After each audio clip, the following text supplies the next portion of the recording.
Beri nama pedang ini Naga Puspa. Selamatkan dia. Jangan sampai jatuh ke tangan pendekar berwatak jahat.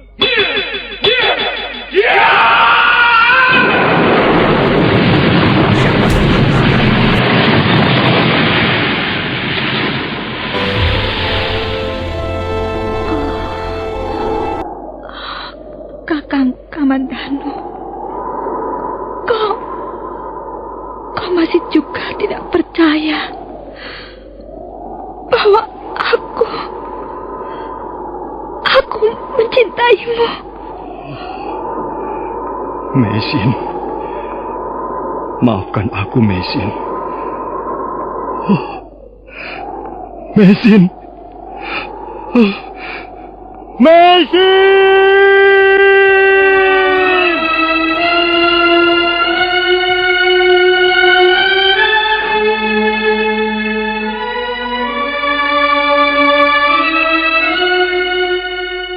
Tutur Tinula.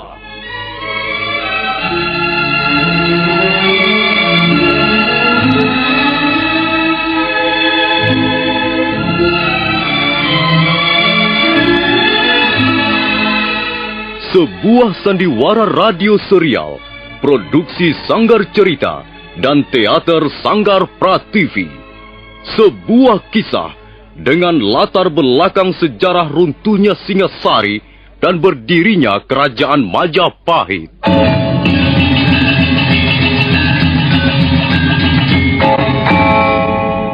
Sandiwara ini didukung oleh pemain-pemain radio yang sudah ternama. Ferry Fadli, Ivone Rose, dan Eli Ermawati.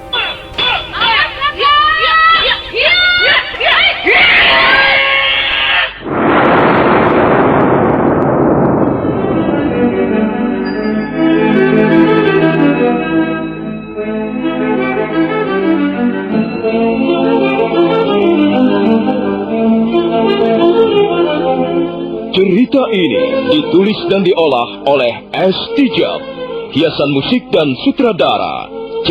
Ispriyonoka. Kali ini mengetengahkan episode ke-12 dengan judul Naga Puspa Resna.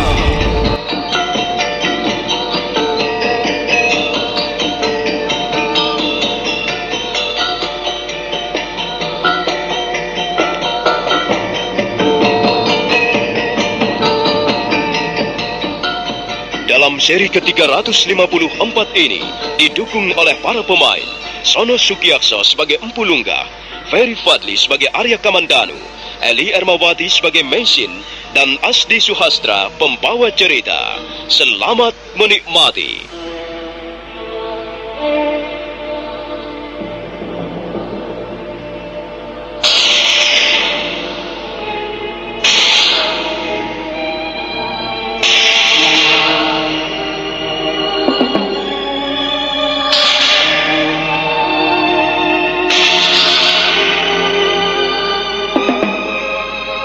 Arya Kamandanu sudah tidak memperdulikan lagi keselamatan dirinya. Tanpa ragu-ragu, dia menerobos memasuki terowongan yang terus-menerus mengeluarkan asap keputih-putihan. Dia menyusuri terowongan yang dinding-dindingnya terdiri dari batu-batuan gunung yang keras. Setelah kurang lebih 20 langkah, Arya Kamandanu berhenti. Dia tersentak. Di hadapannya telah duduk seorang laki-laki tua. Perlahan-lahan Arya Kamandanu mendekati laki-laki tua itu. Silakan duduk, Ger. Bapak Lunggah, Silakan duduk. Marilah kita bicara. Saya lihat keadaan Angger Kamandanu sekarang ini sedang sangat gawat. Marilah kita bicara panjang lebar, supaya keadaan Angger menjadi tenang kembali. Arya Kamandanu ragu-ragu mendengar perkataan Empu Lunggah. Dia sangat menghormati orang tua itu, walaupun dia belum yakin bahwa orang tua yang duduk di depannya adalah benar-benar Empu Lunggah. Namun begitu dia menuruti perkataannya, Arya Kamandanu segera duduk bersila di depan Empu Lunggah. Setelah Angger Kamandanu pergi meninggalkan desa Kedung Beluk, saya tiba-tiba menjadi sangat menyesal. Saya benar-benar menyesal telah menuturkan sebuah cerita dongeng kepada Angger. Setelah saya pikir-pikir kembali, saya semakin merasa bahwa sikap saya kurang bijaksana. Itulah sebabnya, Angger, saya buru-buru meninggalkan Kedung Beluk untuk menyusul Angger Kamandanu. Maksud Bapak Lunggah tentang dongengan ular naga Puspakresna? Benar, Angger. Saya menyesal sekali telah menuturkan dongengan itu kepada Angger. Saya merasa seperti telah memberikan pisau yang sangat tajam, yang akhirnya dipakai untuk bermain-main oleh cucu saya sendiri. Bukankah hal itu sangat berbahaya? Sudahlah, Angger. Lebih baik Angger Kamandanu segera melupakan dongengan itu. Tapi Bapak Lunggah, sekarang ini saya mulai percaya bahwa dongengan tentang ular naga Puspakresna bukanlah dongengan biasa. Maksud saya, dongengan yang hanya pantas untuk dihayalkan. Sudahlah, Angger, sudahlah. Anggap saja dongengan itu tidak pernah ada. Lupakan saja semuanya. Ini demi keselamatanmu, Angger. Tidak, Bapak Lunggah. Saya tidak mungkin melupakannya begitu saja. Saya banyak menemui peristiwa-peristiwa aneh dalam perjalanan saya. Beberapa kali saya telah bertemu dengan ular naga Puspakresna yang telah merubah wujudnya menjadi manusia. Saya menyaksikan dengan mata kepala saya sendiri. Dia merubah wujudnya menjadi seorang petani aneh di tengah sawah. Dia juga mampu merubah wujudnya menjadi seorang gembala atau bocah angon. Kemudian dia mampu merubah wujudnya menjadi anak gadis kepala desa Kali Selikur. Bahkan dia mampu merubah wujudnya menjadi sahabat saya, Sakawuni. Maaf, Bapak Lunggah. Mengapa Bapak tertawa? Apa yang baru saja saya katakan adalah benar-benar suatu kenyataan. Saya tidak berdusta. Dengar, Angger, dengar. Semua yang Angger Kamandanu alami di tengah perjalanan tentang perwujudan dari ular naga Puspakresna adalah pancaran daripada khayalan-khayalan Angger Kamandanu sendiri. Semua itu tidak pernah ada. Angger Kamandanu terlalu tercekam oleh mimpi itu. Mimpi itu telah benar-benar melekat di langit-langit ingatan Angger. Itulah sebabnya Angger Kamandanu mempunyai daya khayal yang luar biasa, sehingga seolah-olah khayalan itu berubah menjadi kenyataan. Maaf, Bapak Lunggah. Saya menjadi semakin tidak mengerti sekarang. Begini, Angger. Khayalan atau gambaran pikiran itu, jika dibarengi suatu keyakinan, maka dia akan nampak sebagai suatu kenyataan. Dia akan benar-benar muncul di hadapan kita seperti apa yang kita khayalkan. Tapi sebenarnya semua itu khayalan-khayalan belaka. Khayalan yang tiada artinya. Suatu saat nanti, khayalan seperti itu akan lenyap dengan sendirinya, Angger. Angger Kamandanu tidak perlu merisaukannya. Sudahlah, percayalah pada perkataan saya, orang tua ini. Sekali lagi saya katakan kepada Angger bahwa saya menyesal sekali karena telah menceritakan dongengan yang tiada artinya kepada Angger. Dongengan seperti itu hanyalah akan merusak pikiran sehat. Karena itu, Angger, sebaiknya Angger melupakannya. Maaf, Bapak Lunggah. Saya mohon maaf kalau sekiranya sikap saya kurang berkenan di hati Bapak Lunggah. Tapi sungguh-sungguh saya tidak bisa menerima perkataan Bapak. Saya tidak bisa mempercayai perkataan Bapak Lunggah. Saya tetap menganggap bahwa ular naga Puspakresna memang ada. Jangan, Ger. Jangan teruskan khayalan-khayalan seperti itu. Hal itu bisa merusak diri Angger Kamandanu. Lebih baik Angger Kamandanu mengurungkan niat untuk memburu khayalan-khayalan yang tidak pernah ada. Lebih baik Angger Kamandanu segera kembali ke Majapahit untuk menunaikan tugas-tugas Angger sebagai prajurit. Setelah Angger pergi dari desa Kedung Peluk, Nini Sakawuni segera kembali ke Majapahit. Saya kira sekarang ini Nini Sakawuni menunggu Angger di Majapahit. Tidak, Bapak Lunggah. Saya tidak bisa mempercayai perkataan Bapak. Sekarang ini niat saya hanya satu, memburu ular naga Puspakresna, memburunya dan mengajaknya bertarung. Saya sudah hampir sampai di ujung jalan. Saya tidak akan mundur. Maaf, Bapak Lunggah. Ada apa, Ger? Tunggu, Ger. Tunggu dulu. Apa yang Angger inginkan? Saya tidak lagi percaya padamu. Kau bukan Pulunggah.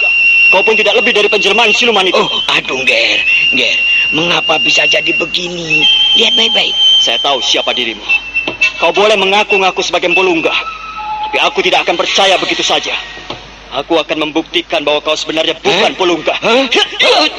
Tunggu.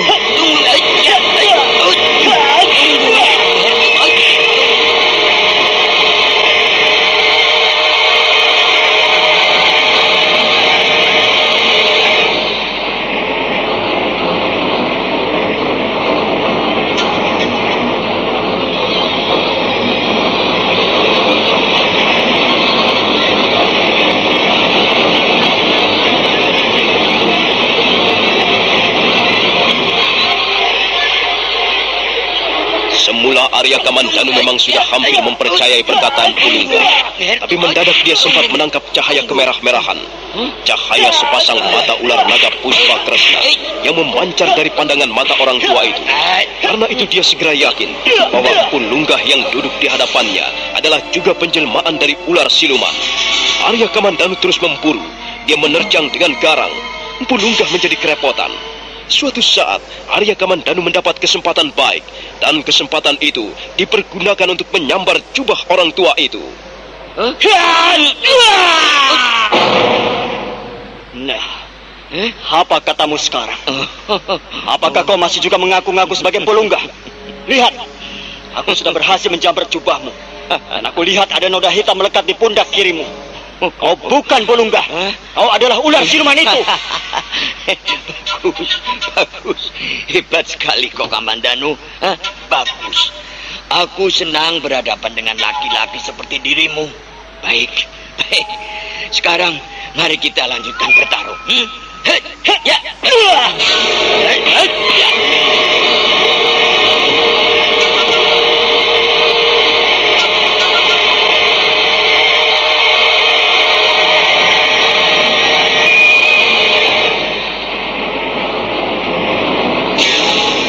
Kembali mereka bertarung dengan sengitnya. Arya Kamandanu terus berusaha menggempur Pulunggah Gadungan. Dia sama sekali tidak memberi kesempatan lawannya untuk menghindar ataupun menangkis. Sodokan-sodokannya, tendangan-tendangan maupun jotosan-jotosannya secara bergantian menerpa tubuh lawannya. Beberapa jurus telah berlalu. Pulunggah Gadungan kelihatannya semakin keteter. Suatu saat dia lengah dan Arya Kamandanu berhasil menyerangkan tendangannya ke arah ulu hatinya.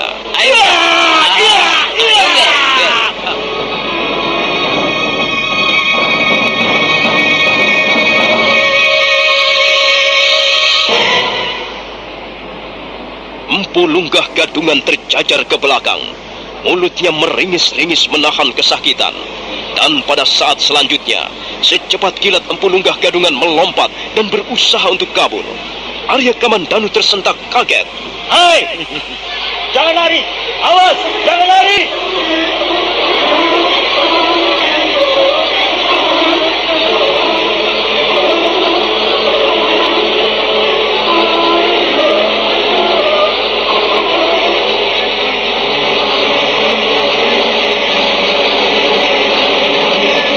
Kamandanu terus memburu lawannya.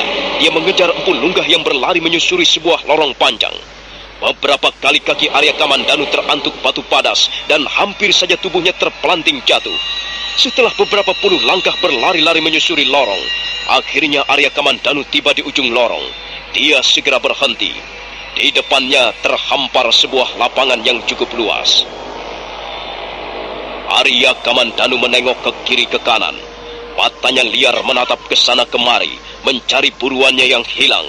Tiba-tiba dia melihat sesuatu di tengah-tengah lapangan. Sesuatu itu mirip seseorang yang tengah duduk menghadap ke belakang. Tapi jelas dia bukan Pulunggah Gadungan. Arya Kamandanu melangkah dengan hati-hati. Setelah kurang lebih jaraknya tinggal 3 tindak, Arya Kamandanu berhenti. Mendadak sesuatu itu bergerak membalikan tubuhnya.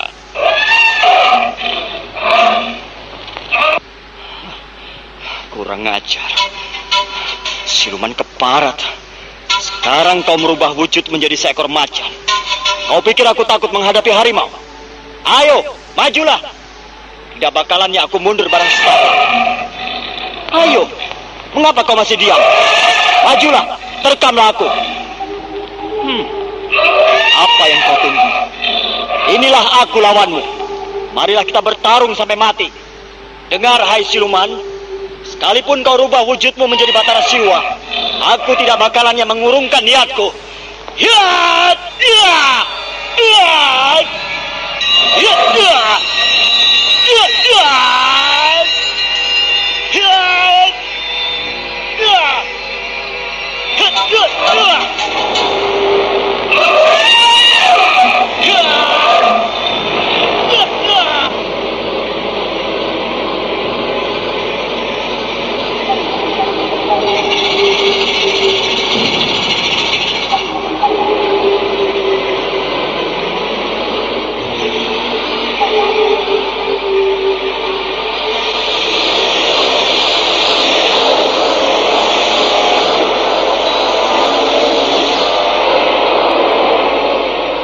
Arya Kamandanu sama sekali tidak gentar menghadapi harimau jadi-jadian itu. Harimau loreng yang ukurannya cukup besar itu pun segera menyerang. Dia menyergap dengan garang. Beberapa kali Arya Kamandanu hampir saja terkena samparan kuku-kuku harimau yang tajam. Harimau itu semakin kelihatan geram melihat beberapa kali serangannya menerpa ruangan kosong. Bahkan beberapa kali Arya Kamandanu sempat membalas dengan menyerangkan pukulan-pukulannya. Suatu saat, Arya Kamandanu berhasil menubruk harimau dari belakang. Kemudian secepat kilat mengirimkan pukulan kanannya ke arah kepala harimau.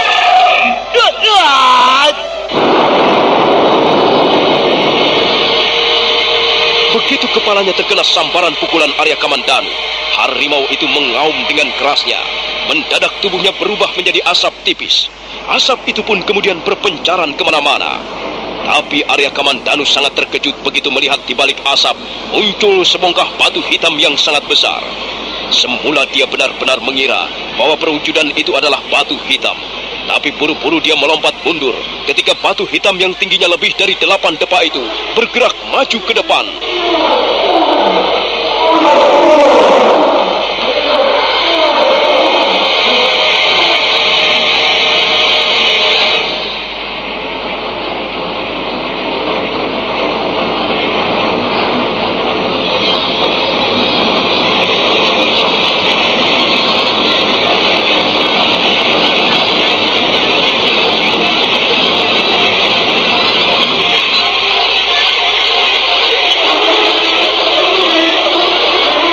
Kali ini Arya Kamandanu terpaksa menghadapi gajah jadi-jadian. Ukuran gajah itu sangat besar dan tubuhnya sangat keras. Binatang itu bagaikan sebongkah batu hitam yang tiba-tiba menjadi hidup dan bermaksud membunuhnya. Belalainya menyambar ke kiri ke kanan. Sekali waktu menghantam batu-batuan hingga hancur berantakan. Kali ini Arya Kamandanu benar-benar harus berhati-hati kalau tidak ingin tubuhnya lumat dihantam belalai gajah. Tapi dengan menggunakan aji seipi anginnya, Arya Kamandanu selalu berhasil menghindari sambaran-sambaran belalai gajah.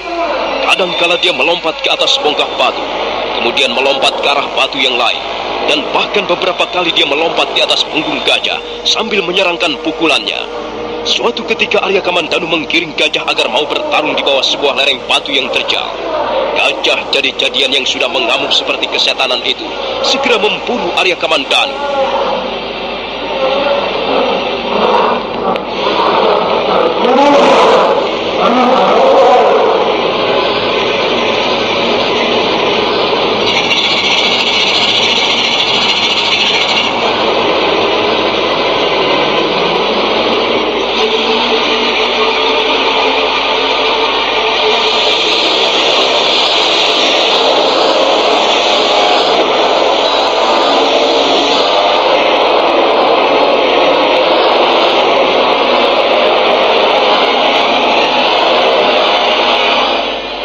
Akhirnya, gajah jadi-jadian itu terpancing juga. Sekarang mereka bertarung di bawah sebuah lereng batu yang terjal. Di atas lereng nampak sebongkah batu yang cukup besar, yang barangkali besarnya tidak kalah dengan rumah kepala desa. Suatu saat gajah itu menghantamkan belalainya ke arah tubuh Arya Kamandanu.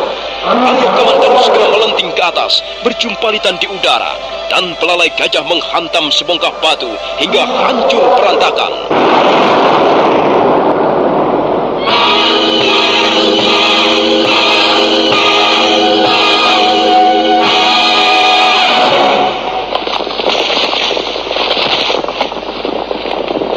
Arya Kamandanu melompat ke sebuah batu hitam yang cukup tinggi, dan dia melihat lereng batu runtuh menimpa gajah.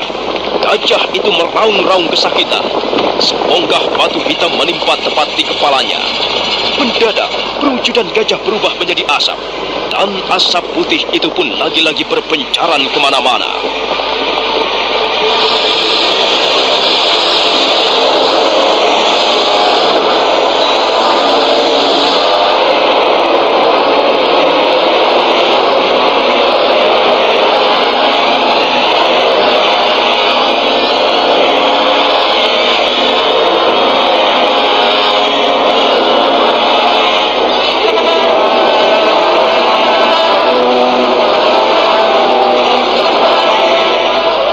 Arya Kamandanu merasa lega, karena kali ini pun dia mampu merobohkan lawannya.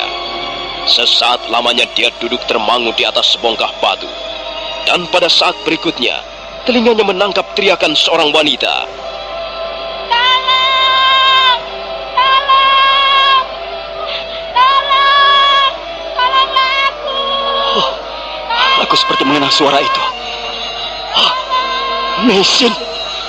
Mesin! Mesin!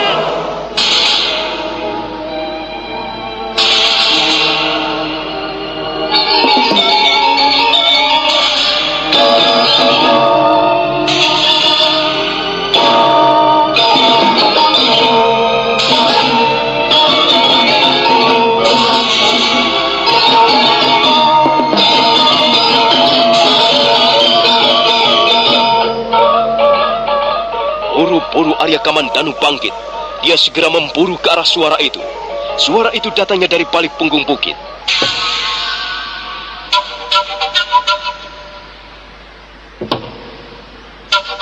Nah, bagaimanakah kisah selanjutnya? Apakah yang akan dialami Arya Kamandanu di lereng bukit Mahabhairawi? Dan benarkah suara itu adalah suara Meisin? Saudara pendengar, silakan menunggu seri berikutnya. Sampai jumpa.